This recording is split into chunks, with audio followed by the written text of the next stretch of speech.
Hello बच्चों, आपके सामने क्वेश्चन है निम्न द्विघात बहुपदों के शून्य ज्ञात कीजिए और शून्यकों तथा गुणांकों के बीच के संबंध की सत्यता जांच कीजिए। आज हम इस क्वेश्चन का पार्ट थर्ड करेंगे जो है 6x² माइनस 3 माइनस 7x। चलिए इसका आंसर देख लेते हैं।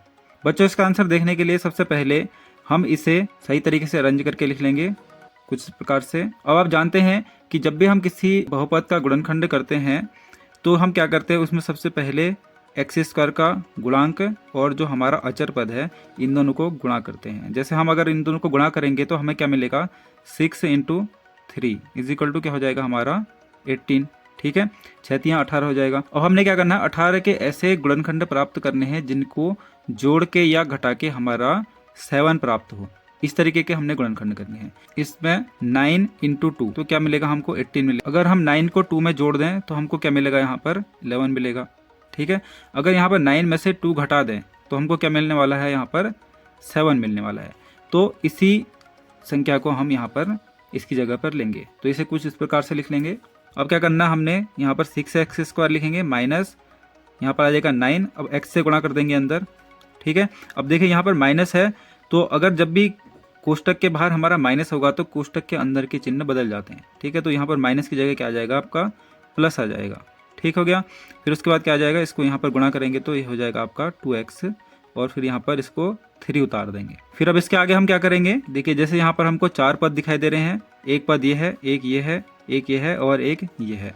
ठीक है, तो हम क्या करेंगे, पहले 2 पदों में से एक चीज़ को कॉमन ले लेंगे और फिर पीछे के 2 पदों में से एक चीज़ को कॉमन ले लेंगे। ठीक है, तो यहाँ पर कॉमन क्या आ सकता है आपका, देखिए जैसे कि हम देख रहे हैं यहाँ पर 6 और 9 इन दोनों संख्याओं में हम 3 से भाग दे सकते हैं तो 3 कॉमन आ जाएगा।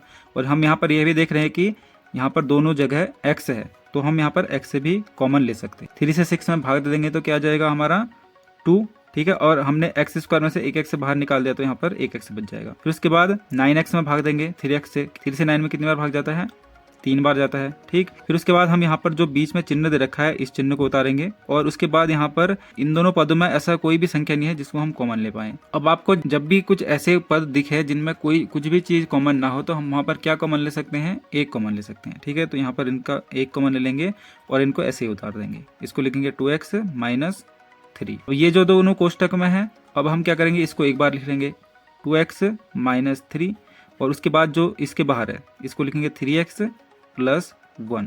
ठीक है, इस प्रकार से हमको इस बहुपद के गुणनखंड मिल चुके हैं। अब इसके बाद हमने क्या करना है, जैसे क्वेश्चन में हमको दे रखा है कि इसके शून्य ज्ञात कीजिए, तो हम पहले क्या कर लेंगे, इसके शून्य ज्ञात कर लेंगे। तो इसमें शून्य किस प्रकार ज्ञात कर पाएंगे, सबसे पहले हम क्या करेंगे, 2x - 3 = 0 ले लेंगे। तो क्या करेंगे, इसमें 2x यहाँ पर लिख लिया और 3 बराबर के दूसरी तरफ ले जाएंगे। अब यहाँ पर माइनस है तो इसका क्या हो जाएगा, प्लस में चला जाएगा। फिर इसके बाद क्या आएगा हमारा x ऐसे आ जाएगा और उसके बाद यहाँ पर 3, देखिए यहाँ पर 2 किस में है, हमारा गुणा में है, तो यह चला जाएगा हमारा बट्टे में। तो पहला शून्य हमको क्या प्राप्त हुआ, 3/2, 3/2। फिर इसके बाद हम दूसरा ले लेंगे 3x + 1। फिर हम क्या करेंगे, वही जैसे पीछे किया था, इसमें क्या करेंगे, इसको बराबर के पीछे डाल देंगे। देखिए प्लस है तो यहाँ पर क्या आ जाएगा, इसका माइनस आ जाएगा।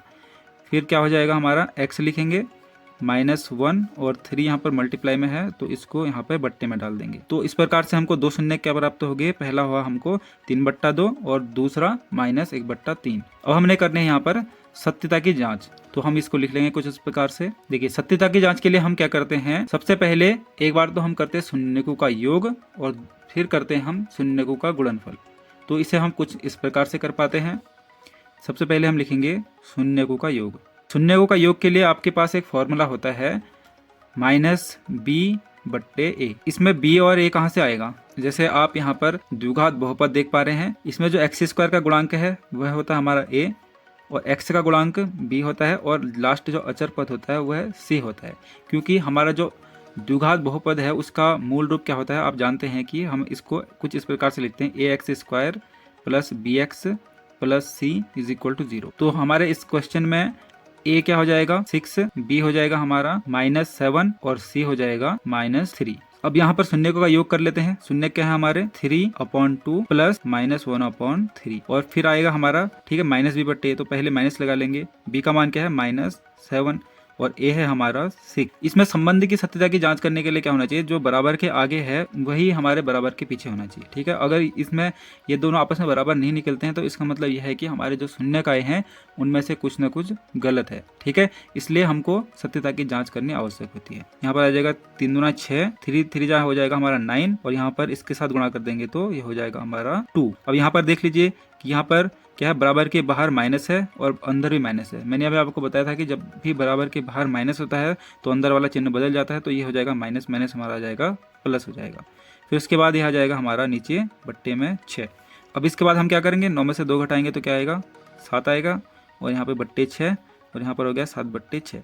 यह शून्यकों का योग हमारा दोनों ओर बराबर आया है, यानी दोनों पक्ष में बराबर आया है। इसका मतलब हमारे शून्य क्या है, सही है। इसके बाद हम क्या कर लेंगे, शून्यकों का गुणनफल। अब इसके लिए आपका क्या फॉर्मूला होता है, देखिए जैसे शून्यकों का योग के लिए क्या फॉर्मूला था, -b/a, तो इसके लिए फॉर्मूला होता है c/a। तो शून्य का हमारे 3/2 गुणा -1/3। c का मान क्या है यहाँ पर -3 और a का मान है हमारा कितना, 6। अगर हम यहाँ पर गुणा करेंगे तो क्या आ जाएगा, ये -3 और इसको गुणा कर देंगे तो यह आ जाएगा हमारा 6। तो इस प्रकार से हमारा बराबर के दोनों ओर एक ही संख्या प्राप्त हुई। इसका मतलब क्या है, हमारे शून्यक सही हैं। तो इस प्रकार से हमारे बराबर के दोनों ओर एक ही संख्या प्राप्त हुई है, शून्य का योग में भी और शून्य का गुणनफल में भी। तो इससे यह सिद्ध होता है कि जो हमने यहाँ पर शून्यक निकाले हैं कौन कौन से, 3/2 और -1/3, यह दोनों सही है इस क्वेश्चन के लिए। तो चलिए बच्चों, इस प्रकार से हमने इस क्वेश्चन का आंसर देख लिया है। यदि आपको इस क्वेश्चन का आंसर समझ में आया तो आप इस वीडियो को लाइक कीजिए और इसी प्रकार के और कंटेंट को देखने के लिए आप हमारे चैनल को सब्सक्राइब कीजिए।